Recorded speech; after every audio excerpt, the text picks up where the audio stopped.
ಪ್ರಿಯರೇ, ಮಾನ್ಯ DVG ಅವರ ಮಂಕುತಿಮ್ಮನ ಕಗ್ಗದ ದಿನಕ್ಕೊಂದು ಕಗ್ಗ ಸರಳ ತಾತ್ಪರ್ಯದೊಂದಿಗೆ ನಾನು ಕರುಣಾಕರ ಬಳಕೂರು. ಸರ್ವರುಂ ಸಾಧುಗಳೇ, ಸರ್ವರುಂ ಬೋಧಕರೇ, ಜೀವನ ಪರೀಕ್ಷೆ ಬಂದಿದ್ರು ನಿಲುವನಕ.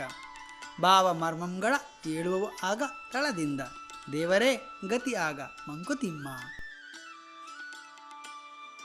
ಪ್ರಿಯರೇ, ಮಾನ್ಯ DVG ಅವರು ಕಗ್ಗದ ಮೂಲಕ ಪ್ರತಿಯೊಬ್ಬ ಮನುಷ್ಯನಿಗೂ ಅವರವರ ಜೀವನ ದರ್ಶನ ಅನುಭವದ ಪರಮಸತ್ಯವನ್ನು ಇಲ್ಲಿ ವಿಡಂಬನಾತ್ಮಕವಾಗಿ ಕಟ್ಟಿಕೊಡುವುದನ್ನು ನಾವು ನೋಡ್ಬೋದು. ಈ ಭೂಮಿಯಲ್ಲಿ ಇಟ್ಟಿರುವ ಪ್ರತಿಯೊಬ್ಬ ಮನುಷ್ಯನೂ ಕೂಡ ಸಮಾಜದಲ್ಲಿ ಸಾಧುವಿನ ಹಾಗೆ ಒಳ್ಳೆಯ ಬೋಧನೆಯನ್ನು ಮಾಡುತ್ತಾ, ಉಪದೇಶವನ್ನು ಕೊಡುತ್ತಾ, ಪುಕ್ಕಟೆಯಾಗಿ ಸಲಹೆ ಸೂಚನೆಗಳನ್ನು ಕೊಡುವುದನ್ನು ನಾವು ನೋಡಿದ್ದೇವೆ, ಅಥವಾ ನಿಮ್ಮ ಅನುಭವಕ್ಕೂ ಕೂಡ ಬಂದಿರಬಹುದು. ಇದು ಸಹಜವಾದ ಕ್ರಿಯೆಯೇ. ಆದರೆ ಇಲ್ಲಿ ಗಂಭೀರವಾದ ಪ್ರಶ್ನೆ ಇರುವಂಥದ್ದು, ಜೀವನದಲ್ಲಿ ಬರುವಂಥ ಕ್ಲಿಷ್ಟವಾದ, ದುಃಖದ, ಕಷ್ಟದ ಸಮಸ್ಯೆಗಳು ಅವನ ಜೀವನದಲ್ಲಿ ಕೂಡ ಎದುರಾದಾಗ ಈ ಪುಕ್ಕಟೆ ಸಲಹೆಗಳು, ಸೂಚನೆಗಳು ಕಾರ್ಯಕ್ಕೆ ಬರುತ್ತದೆಯೇ, ಅಥವಾ ಅವರು ಜೀವನದಲ್ಲಿ ಅದನ್ನು ಅನುಷ್ಠಾನಕ್ಕೆ ತರುತ್ತಾರೆಯೇ? ಬೋಧನೆ ಮಾಡಿದವನ ಅಂತರಾಳದಲ್ಲಿ ಏಳುವಂತಹ, ತಳಮಳಗೊಳ್ಳುವಂತಹ ಒಳಮನಸ್ಸಿನ ಒಳ ಭಾವನೆಗಳು ಹೇಗೆ ಬದಲಾವಣೆ ಆಗ್ತದೆ ಅನ್ನುವುದನ್ನು ಇಲ್ಲಿ ಕವಿ ಹೇಳುವುದನ್ನು ನಾವು ಸೂಕ್ಷ್ಮವಾಗಿ ಗಮನಿಸಬೇಕಾಗ್ತದೆ. ಅಷ್ಟೇ ಅಲ್ಲದೆ ಅವನು ಜಗತ್ತಿಗೆ ಉಪದೇಶವನ್ನು ಮಾಡ್ತಾನೆ, ಆದರೆ ಅವನೇ ಕಷ್ಟ ಕಾಲದಲ್ಲಿದ್ದಾಗ ದೇವರೇ ನನ್ನನ್ನು ಕಾಪಾಡಬೇಕೆನ್ನುವಂಥ ಸ್ಥಿತಿ ನಿರ್ಮಾಣ ಆಗ್ತದೆ ನೋಡಿ. ಇದು ರೋಚಕವಾದಂಥ ಸನ್ನಿವೇಶ. ಅಂದರೆ ಜಗತ್ತಿನಲ್ಲಿ ಇನ್ನೊಬ್ಬರು ಕಷ್ಟದಲ್ಲಿಯೋ ಸುಖದಲ್ಲಿಯೋ ಯಾವುದೋ ಒಂದು ಕ್ಷಣದಲ್ಲಿದ್ದಾಗ ಉಪದೇಶವನ್ನು ಮಾಡುವಂಥದ್ದು ಅತ್ಯಂತ ಸುಲಭವಾದ ಕೆಲಸ ಅಂತ ಅಂದ್ಕೊಂಡಿರ್ತಾರೆ. ಆದರೆ ಕೆಲವು ಬಾರಿ ಕೊಂಕನ್ನು ಕಟ್ಟಿ ಮಾತಾಡುವುದಿದೆ ನೋಡಿ, ಬಹಳ ಒಂದು ನೋವನ್ನು ತರುವಂಥ ಸ್ಥಿತಿ ಅದು.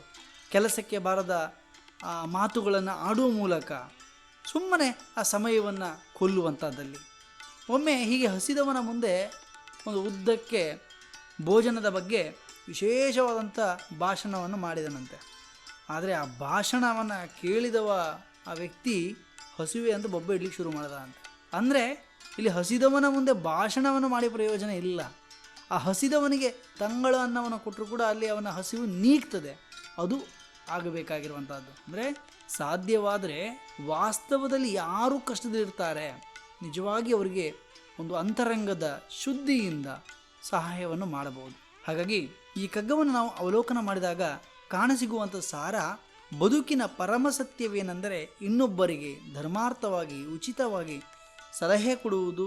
ಅವುಗಳು ಕಾರ್ಯಕ್ಕೆ ಬರದಿದ್ದರೆ ವ್ಯರ್ಥ. ಅದು ದೋಷವನ್ನು ಹುಡುಕಿ ವ್ಯಂಗ್ಯವನ್ನು ಮಾಡುವುದನ್ನು ಬಿಟ್ಟು, ಕೆಲವು ಬಾರಿ ಹೀಗಾಗ್ತದೆ, ದೊಡ್ಡ ವ್ಯಕ್ತಿಗಳು ಕೂಡ ಇಲ್ಲಿ ಸಣ್ಣ ವ್ಯಕ್ತಿಗಳಾಗಿ ವ್ಯವಹರಿಸ್ತಾರೆ. ಕೆಲವು ಮುಖವಾಡವನ್ನು ಧರಿಸಿಕೊಂಡು ತಾನು ಒಬ್ಬ ದೊಡ್ಡ ವ್ಯಕ್ತಿ, ತಾನು ಹಾಗೆ, ತಾನು ಹೀಗೆ ಅಂತೇಳಿ ಸುಮ್ಮನೆ ನಾಟಕವನ್ನು ಮಾಡ್ತಾರೆ. ಆ ನಾಟಕದ ಅಗತ್ಯತೆ ಇರೋದಿಲ್ಲ ಇಲ್ಲಿ, ಅಲ್ವಾ? ಯಾಕಂದರೆ ನಮ್ಮ ಈ ಭೂಮಿಯಲ್ಲಿ ನೀರು, ಆಹಾರ ಇತ್ಯಾದಿಗಳಿಗೆ ಬರಗಾಲ ಬಂದಿದ್ದನ್ನು ನಾವು ಕೇಳಿದ್ದೇವೆ, ನಾವು ನೋಡಿದ್ದೇವೆ.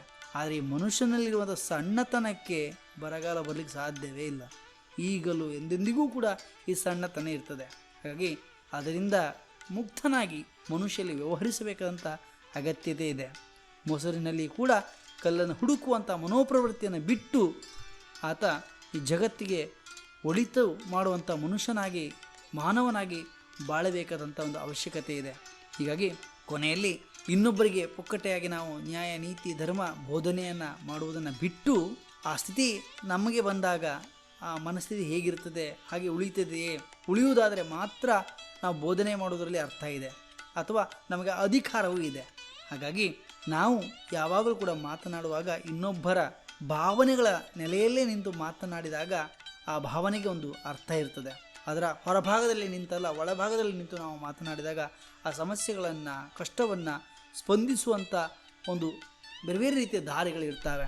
ಹೀಗಾಗಿ ಎಷ್ಟೋ ಬಾರಿ ಆಯಾಯ ಸಂದರ್ಭಕ್ಕೆ ಅನುಗುಣವಾಗಿ ಆ ಸಮಸ್ಯೆಗಳ, ಕಷ್ಟಗಳ ವ್ಯಾಪ್ತಿಗಳು ಭಿನ್ನ ಭಿನ್ನವಾಗಿರ್ತವೆ, ವಿಸ್ತಾರವಾಗಿರ್ತವೆ. ಹೀಗಾಗಿ ಸಮಾಜಕ್ಕೆ ಪೂರಕವಾಗಿ ಬದುಕನ್ನು ಕಟ್ಟಿಕೊಳ್ಳುವುದರಲ್ಲಿ ನಾವು ಒಂದಾಗಿ ಸಾಗೋಣ ಅಂತ ಹೇಳುತ್ತಾ ನಮಸ್ಕಾರ. ನಾಳೆ ಇನ್ನೊಂದು ಕಗ್ಗದೊಂದಿಗೆ ಸಿಗ್ತೇನೆ. ಅಲ್ಲಿ ತನಕ ಶುಭ ದಿನ.